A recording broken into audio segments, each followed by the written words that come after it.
भगवती राधा तथा श्री दुर्गा के मंत्र, ध्यान, पूजा विधान और स्तवन का वर्णन। नारद जी बोले, हे भगवान, मूल प्रकृति रूपा देवियों की सारा आख्यान मैंने यथापूर्व से सुना लिया है, जिसका स्वर्ण करके प्राणी जन्म मरण रूपी भवबंधन से मुक्त हो जाता है। अब मैं भगवती राधा तथा दुर्गा का वेद गोपित रहस्य तथा वेदोक्त पूजा विधान सुनना चाहता हूँ। हे मुनीश्वर, आपने इन दोनों पराशक्तियों की अद्भुत महिमा बतलाई है, उसे सुनकर भला किस पुरुष का मन उनमें लीन नहीं हो जाएगा। हे भगवान, यह संपूर्ण जगत जिनका अंश है, यह चराचर विश्व जिनसे नियंत्रित है तथा जिनकी भक्ति से प्राणियों की मुक्ति हो जाती है, उन देवियों की पूजा विधान के विषय में अब आप मुझे बतलाइए। श्री नारायण बोले, हे नारद, सुनिए, मैं वह वेदवर्णित परम सारस्वरूप तथा पारंतपर रहस्य आपको बता रहा हूँ, जिससे मैंने किसी को भी नहीं बतलाया है। इसे सुनकर आप किसी दूसरे से मत कहिए, क्योंकि यह परम गोपनीय है। जगत की उत्पत्ति के समय मूल प्रकृति स्वरूपिणी ज्ञानमयी भगवती से प्राण तथा बुद्धि की अधिष्ठाती देवियों के रूप में दो शक्तियाँ प्रकट हुई। श्री राधा भगवान श्री कृष्ण के प्राणों की तथा श्री दुर्गा उनकी बुद्धि की अधिष्ठाती देवी है। वही शक्तियाँ ही संपूर्ण जीवों को सदा नियंत्रित तथा प्रेरित करती हैं। विराट आदि चराचर सहित संपूर्ण जगत उन्हीं शक्तियों के अधीन है। जब तक उन दोनों शक्तियों की कृपा नहीं होती, तब तक मोक्ष दुर्लभ रहता है। अतएव उन दोनों की प्रसन्नता के लिए उनकी निरंतर उपासना करनी चाहिए।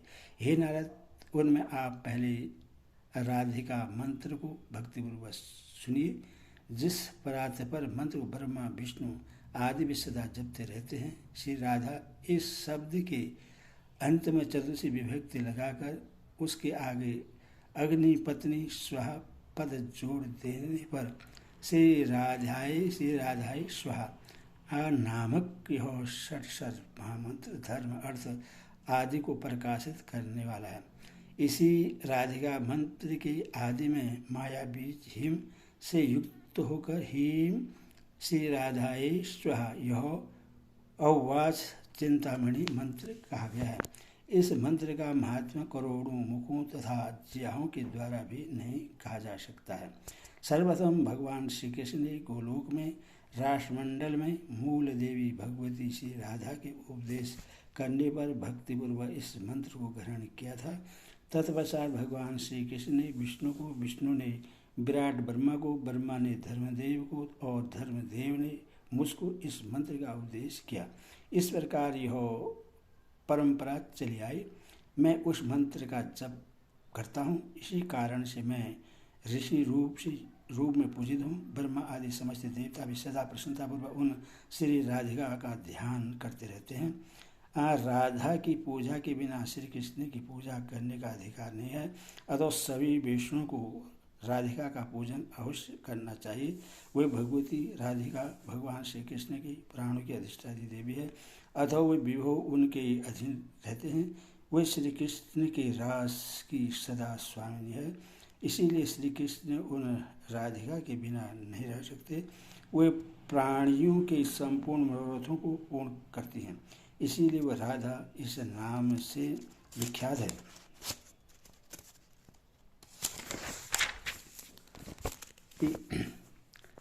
सभी मंत्रों का ऋषि मैं नारायण ही हूँ। वो उनमें राधा मंत्र का देवी गायत्री छंद है और राधिका देवता है। तार पर्वण बीज है और देवी भुवनेश्वरी को शक्ति कहा गया है। मूल रूप से आवृत्ति के षष्ठ न्यास कर देना चाहिए। हे मुनि, इसके बाद श्याम देव से वर्णित पूर्वोक्त रीति के अनुसार रासेश्वरी महादेवी राधिका का ध्यान करना चाहिए। ध्यान इस प्रकार है। परमेश्वरी श्री राधा श्वेत चंपा के वर्ण के समान आह वाली है, शरदकालीन चंद्रमा के समान मुख वाली है। इनके श्री विग्रह की कांति करोड़ों चंद्रों की प्रभा के समान है। ये शरद ऋतु के खिले हुए कमल के समान नेत्र वाली है, बिंबा फल के समान ओष्ठ वाली था, स्थूल श्रोणी वाली है, कर धनी से शोभित नितंब देश वाली है, कुंद पुष्पों की पंक्ति के सदृश आभा वाली दंत पंक्तियों से सुशोभित है। इन्होंने अग्नि के समान विस्तृत रेशमी वस्त्र धारण कर रखा है। ये मंद मंद मुस्कान युक्त प्रश्न मुखमंडल वाली हैं। इनके दोनों वक्ष स्थल हाथी की मस्तक के समान विशाल हैं। ये सदा 12 वर्ष की अवस्था वाली प्रतीत होती हैं। रत्नमय आभूषणों से अलंकृत हैं। श्रृंगार सिंधु की तरंगों के समान हैं। भक्तों पर अनुग्रह करने के लिए आतुर हैं। मल्लिका तथा मालती के पुष्पों की मालाओं से युक्त केश पास से शोभित हो रही हैं। इनके सुकुमार अंगों में मोतियों की ये लड़ियाँ शोभा दे रही हैं। ये राष्ट्रमंडल के मध्य भाग में विराजमान हैं। इन्होंने अपने हाथों में वर तथा अभय मुद्रा को धारण कर रखा। ये शांत स्वभाव वाले हैं, सदा शाश्वत यौवन से संपन्न है। रत्न निवृत्त सिंहासन पर विराजमान हैं। समस्त गोपियों की स्वामिनी हैं।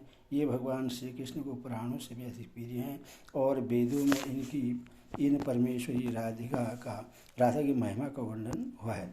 इस प्रकार हृदय देश में ध्यान करके बाहर शालिग्राम शिला कलश अथवा 8 दल वाले यंत्र पर विधानपूर्वक देवी राधिका की पूजा करनी चाहिए। देवी राधिका का आह्वान करने के पश्चात आसन आदि संपन्न करें। मूल मंत्र का समय उच्चारण करते ही आसन आदि वस्तुएं भगवती के सम्मुख उपस्थित करनी चाहिए। पाद जल उनके चरणों में अर्पण करना चाहिए। उनके मस्तक पर अर्घ्य देने का विधान बतलाया गया है। मूल मंत्र से 3 बार मुख में आचमन कराना चाहिए। तदनुसार मधु पर्क देकर श्री राधा के लिए एक पश्चिमी दूध देने वाली गौ प्रदान करनी चाहिए। तदनंतर उन्हें स्नान गृह में ले जाकर वहीं पर उनकी भावना करें। तेल आदि सुगंधित द्रव्यों से विधिपूर्वक स्नान कराने के पश्चात 2 वस्त्र अर्पण करें। तदंतर नाना विधि आभूषणों से अलंकृत करके चंदन संपृक्त करें। इसके बाद तुलसी की मंजरी से युक्त अनेक प्रकार के पुष्पमाला तथा परिजात तथा शतदल कमल के पुष्प आदि संपृक्त करें। प्रधान देवता उन भगवती की पवित्र आवरण पूजा संपन्न करनी चाहिए। अग्निकोण, ईशान कोण और नैऋत्य कोण, वायव्य कोण तथा पूर्व आदि दिशाओं में भगवती राधिका के अंग पूजन का विधान है। इसके बाद अष्टदल यंत्र को आगे करके दक्षावर्त कर्म से पूर्व से प्रारंभ करके पूजन करें। बुद्धिमान पुरुष को चाहे कि अष्टदल यंत्र के पूर्व दिशा वाले दल में मालावती, अग्निकोण में माधवी, दक्षिण में रत्नमाला और नैऋत्य कोण में सुशीला, पश्चिम में शशिकला, वायव्य कोण में पराजाता, उत्तर में परावती का पूजन करें तथा ईशान कोण में सुंदरी वीर्यकारिणी की पूजा करें। यंत्र पर दल की बाहर ब्राह्मणी आदि शक्तियों की तथा भूपुर में दिक्पालों और वज्र आदि आयुधों की अर्चन करें। इस विधि से भगवती श्री राधिका का पूजन करना चाहिए। बुद्धिमान पुरुषों को राजोपचारित गंध आदि पूजनोपचार से आवरणों से सहित भगवान राधिका की पूजा करनी चाहिए। इसके बाद सहस्त्र नाम स्रोत से देवेश्वरी राधा की स्तुति करनी चाहिए और मंत्र का एक साथ जब भी नित्य प्रयत्नपूर्वक करना चाहिए। जो मनुष्य इस विधि से रासेश्वरी परात्पर राधिका की पूजा करता है वह विष्णु तुल्य हो जाता है और गोलोक में जाकर सदावास करता है। जो बुद्धिमान पुरुष कार्तिक पूर्णिमा तिथि को भगवती श्री राधिका का जन्मोत्सव मनाता है उससे रासेश्वरी तथा परमा श्री राधा अपना सानिध्य प्रदान कर देती है। गोलोक में सदा निवास करने वाली भगवती श्री राधा किसी कारण से ही वृंदावन में वृक्ष भानु की पुत्री के रूप में आविर्भूत हुई।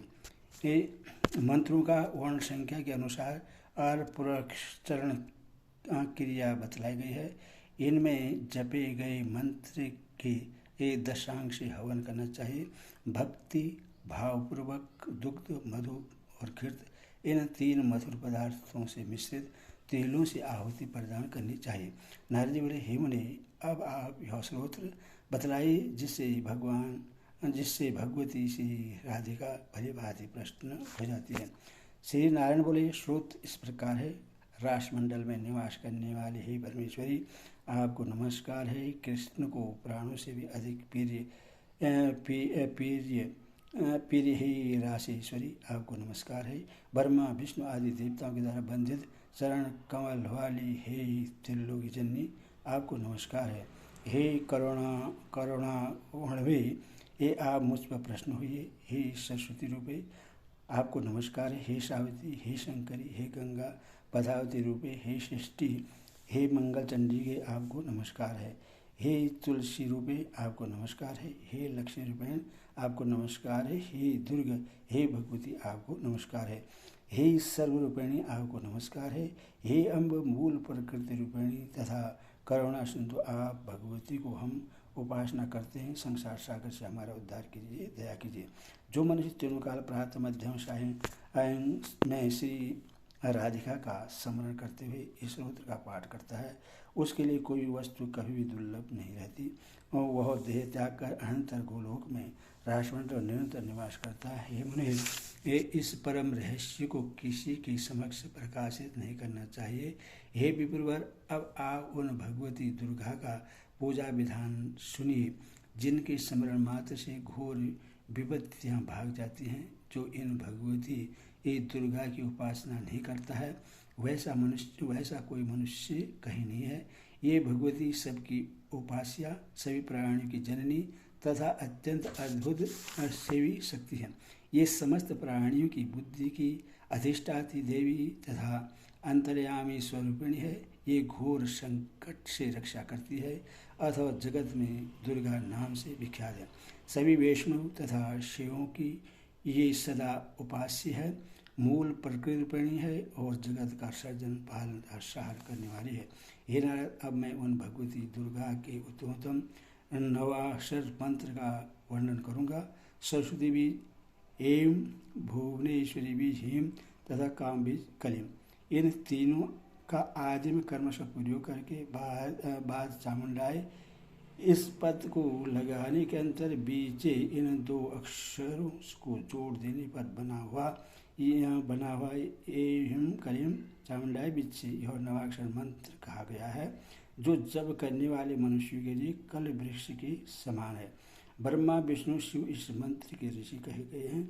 गायत्री, त्रि, उत्तिष्ठ और अनुष्टुप है, ये तीनों इस मंत्र के छंद कहे गए हैं। महाकाली, महालक्ष्मी और महासरस्वती इस मंत्र की देवता है। रक्त दंतिका, दुर्गा तथा भारवरी इस मंत्र के बीज हैं। नंदा, सांगभरी, भीमा ये देवियाँ इस मंत्र की शक्तियाँ कही गई हैं। धर्म, अर्थ, काम और मोक्ष की प्राप्ति के लिए इस मंत्र का विनियोग किया जाता है। ऋषि छंद और देवता कर्मों से मस्तक पर, मुख में और हृदय में न्यास करना चाहिए। सर्वार्थ सिद्धि के लिए दोनों स्तनों में शक्ति बीजों का न्यास करना चाहिए। एहम कलिम 3 बीज मंत्रों, 4 वर्ण वाले, चामुंडाई 2 वर्ण वाले, बिच्छे के साथ तथा पूरे मंत्र के साथ कर्म सौ नमो स्वाहा वष्ट होम वष्टो और फट, इन 6 जात संख्यक वर्णों को लगाकर साधक को शिखा, दोनों नेत्र, दोनों कान, नासिका, मुख और गुदा आदि 6 स्थानों में न्यास करना चाहिए। साथ ही संपूर्ण मंत्र से सिर से लेकर पैर तक व्यापक न्यास करना चाहिए। महाकाली का ध्यान, हाथ में खंडक, चक्र, गदा, वाण, धनुष, परिघ, शूल, भूषंडी, कपाल तथा शंख धारण करने वाली नाना विधि आभूषणों से अलंकृत नीलांजल के समान कांति वाले 10 चरणों तथा 10 मुखों वाले एवं 3 नेत्रों वाली भगवती महाकाली की मैं आराधना करता हूँ, जिनका स्तवन कमलासन ब्रह्मा जी ने मधु और कीटों का वध करने के लिए किया था। इस प्रकार काम बीज स्वरूपिणी भगवती महाकाली का ध्यान करना चाहिए। महालक्ष्मी का ध्यान, जो अपने हाथों में अक्षिमाला, परशु, गदा, वाण, वज्र, पद, धनुष, कुंडिका, दंड, शक्ति, खंडक, ढाल, कमल, घंटा, मधुपात्र, शूल, पाश और सुदर्शन चक्र धारण करती हैं, जो अरुण प्रभावशाली हैं, रक्त कमल के आसन पर विराजमान हैं तथा मायावी स्वरूपिणी हैं। इस तरह से महिषासुर मर्दिनी तथा महालक्ष्मी का ध्यान करना चाहिए।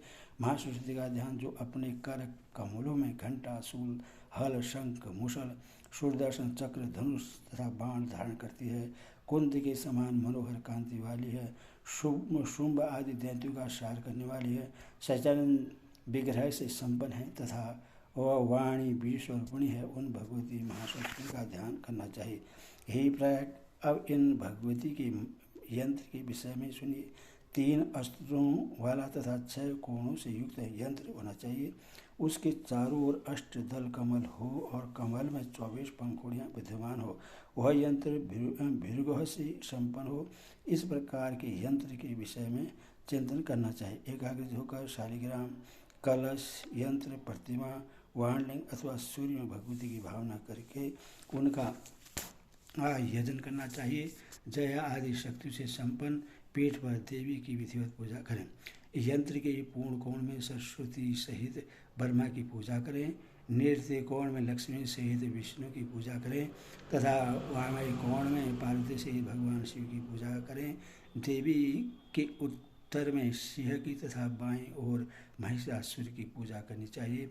इसके बाद 6 कोणों में कर्मश भगवती नंदजा, रक्तधंदजा, शांकंभरी, कल्याणकारिणी, दुर्गा, भीमा तथा भारमणी का पूजन करना चाहिए। तदनंतर 8 दलों में ब्राह्मणी, महेश्वरी, कुमारी, वैष्णवी, वाराही, नारसिंह, इंद्री और चामुंडा की पूजा करनी चाहिए। तत्पश्चात 24 पंखुड़ियों में पूर्व के कर्म से विष्णु, माया, चेतन, बुद्धि, निद्रा, सुधा, छाया, पराशक्ति, तृष्णा, शांति, जाति, लज्जा, अशांति, श्रद्धा, कीर्ति, लक्ष्मी, कीर्ति, वृद्धि, श्रुति, स्मृति, दया, तुष्टि, पुष्टि, माता और भ्रांति, इन देवी की पूजा करनी चाहिए। तदंतर बुद्धिमान पुरुष को चाहिए कि निपुर कोण में गणेश, क्षेत्रपाल, भटु और योगियों की पूजा करें। दल के बाहर वज्र आदि आयुधों से युक्त इंद्र आदि देवताओं की भी पूजा करें। इसी रीति से आवरण सहित भगवती दुर्गा की पूजा करें। भगवती की प्रशंसा के लिए विविध प्रकार की राजसी पूजनोपचार उन्हें अर्पण करने चाहिए। तदवसात मंत्रार्थ पर ध्यान रखते हुए नवाण मंत्र का जप करना चाहिए। ये भगवती दुर्गा के सामने सत्यमेव सती स्त्रोत्र का पाठ करना चाहिए। तीनों लोगों में इस स्त्रोत्र के सदृश दूसरा कोई भी स्त्रोत्र नहीं है। इसीलिए मनुष्यों को इस स्त्रोत्र के द्वारा प्रतिदिन देवेश्वरी दुर्गा को प्रश्न करना चाहिए। ऐसा करने वाला मनुष्य धर्म, अर्थ, काम और मोक्ष का आलेप बन जाता है। यही भी इस प्रकार मैंने आपको भगवती दुर्गा के पूजन का विधान बता दिया। इसके द्वारा सबकी कृतार्थता संपन्न हो सके, इसीलिए मैंने आपसे इसका वर्णन किया है। ब्रह्मा, विष्णु आदि सभी प्रमुख देवतागण, सभी मनोगण, ज्ञाननिष्ठ मुनि, योगीजन, आसनवासी तथा लक्ष्मी आदि देवियाँ, ये सब उन भगवती शिवा का ध्यान करते हैं। जन्म की सफलता तभी समझी जाती है जब श्री दुर्गा का स्मरण हो जाए। भगवती दुर्गा के चरण कमल का ध्यान करके ही 14 मनु के मनुपत तथा देवता गणों ने अपना अपना स्थान प्राप्त किया है। इस प्रकार मैंने रहस्यों का भी अति रहस्य स्वरूप यह सारा आख्यान कह दिया। इसमें भगवती प्रकृति के 5 मुख्य स्वरूप में तथा उनके अंशों का वर्णन है। इसका नित्य स्मरण करने से मनुष्य चारों पुरुषार्थ, धर्म, अर्थ, काम, मोक्ष प्राप्त कर लेता है। इसमें संदेह नहीं है। यह सब मैंने सच कहा है। इस रहस्य के प्रभाव से पुत्रहीन व्यक्ति पुत्र तथा विद्याभिलाषी मनुष्य विद्या प्राप्त कर लेता है। इसका स्मरण करके मनुष्य जिस मनोरथ की पूर्णता को कामना करता है उसको प्राप्त कर लेता है। नवरात्र में एकराजित होकर भगवती दुर्गा के सम्मुख इसका पाठ करना चाहिए। जगदात्री भगवती दुर्गा इससे निश्चय ही प्रश्न हो जाती है। जो मनुष्य प्रतिदिन इस 9वें स्कंद के 1 अध्याय का पाठ करता है, भगवती दुर्गा उसके अधीन हो जाती है और वह मनुष्य देवी का प्रियकर हो जाता है। इस विषय में किसी कुमारी के दिव्य हाथ अथवा बालक के कर कमल से यथाविधि शकुन की परीक्षा करनी चाहिए। अपने मनोरथ का संकल्प करके पुस्तक की पूजा करें। तत्पश्चात जगदीश्वरी भगवती दुर्गा को बार बार प्रणाम करें।